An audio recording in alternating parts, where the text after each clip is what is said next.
Préparez-vous, aujourd'hui, je vous invite à un combat.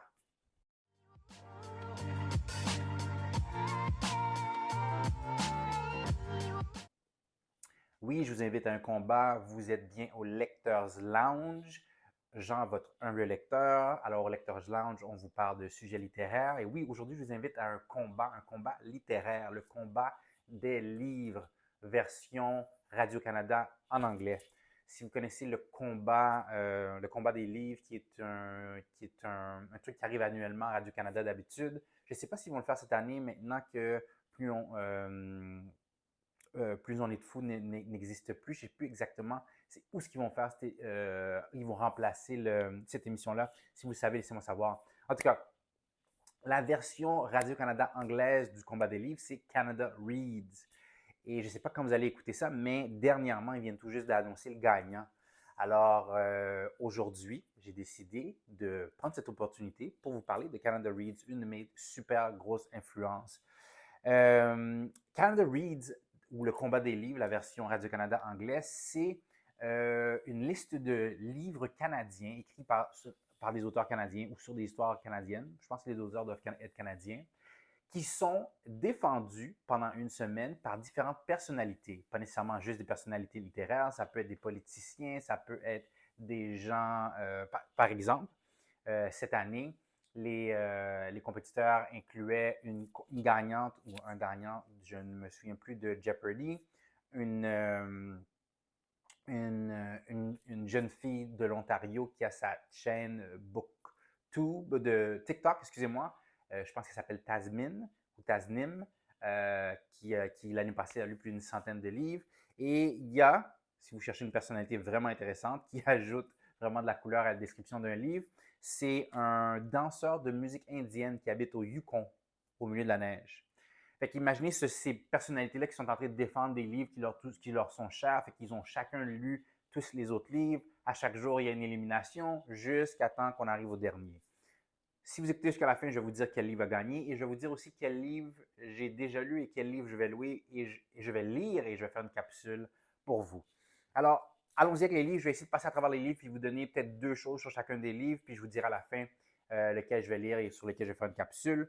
Le premier, je vous disais que il y avait un danseur indien qui habite au Yukon qui défendait ce livre-là. C'est Hotline. Le livre s'appelle Hotline. C'est l'histoire d'une famille indienne qui arrive à Montréal. C'est d'un auteur montréalais qui explique comment sa famille est arrivée à Montréal dans les années 80, comment ses parents se sont adaptés. C'est une perspective qui est vraiment intéressante. Ce livre-là, je me suis dit, ah, c'est intéressant. Fait que ça, c'est Hotline, qui était défendu par le danseur indien.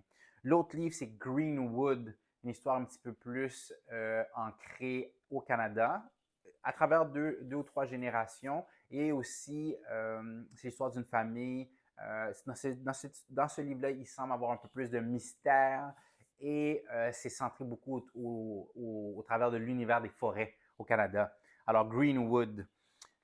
L'autre livre, Mexican Gothic, l'histoire d'une famille mexicaine au tournant des années 50 où les femmes vont avoir le dos, juste après, dans le fond, la révolution mexicaine, juste à la veille qu'on accorde le droit de vote aux femmes. Alors, c'est l'histoire de deux sœurs d'une famille quand même assez nantie.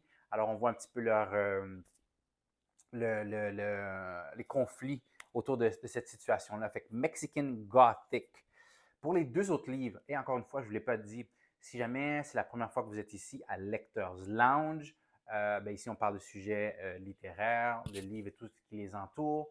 Alors, n'ayez pas peur de vous abonner, de liker, de partager. On essaie de faire grandir la communauté pour changer le monde en lisant des livres.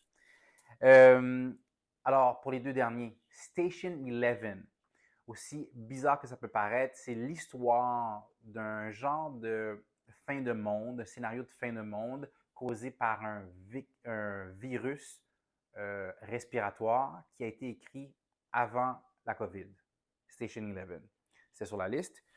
Un autre livre, Docs, qui est une BD, un roman graphique qui explique l'histoire d'une jeune fille qui déménage de l'Est du Canada pour aller vers l'Alberta, pour aller travailler dans l'industrie du pétrole. Alors, 5 livres, Hotline, Greenwood, Mexican Gothic, Station 11 et Ducks. De ces 5 livres-là qui étaient sur la liste, qui ont été défendus, qui se sont battus pour finalement arriver à un champion. Drum roll. Avant de vous dire c'est qui le champion, il y en a un que j'ai déjà lu. Je vais vous le dire. Station 11. Station 11 qui est vraiment une histoire qui peut paraître entre guillemets compliquée à écrire. Là, je dis ça parce qu'il y a beaucoup de flashbacks, il y a différents groupes dans différentes périodes.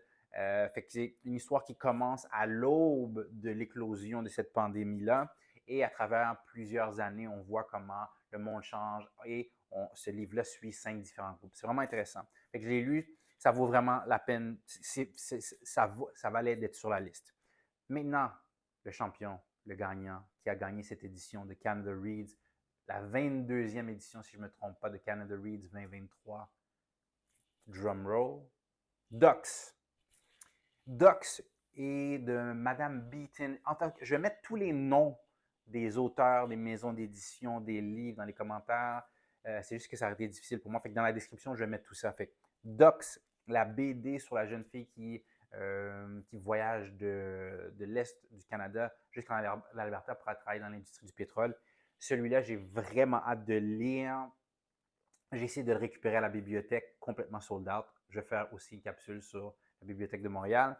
J'ai essayé de le récupérer à la bibliothèque complètement sold out. Là, je vais aller l'acheter chez une de mes 2 librairies favorites à Montréal. Je vais aussi faire des capsules sur mes librairies favorites à Montréal. Fait que c'est ça qui conclut mon épisode aujourd'hui sur Canada Reads, où on parlait entre guillemets, du combat des livres, version Radio-Canada anglaise. Le gagnant Ducks de Kate Beaton, si je ne me trompe pas. C'était Jean, votre humble lecteur, pour notre épisode de Lecteurs Lounge. N'oubliez pas de liker, partager, abonnez-vous, toutes ces belles affaires-là. Jean, Lecteurs Lounge. Peace.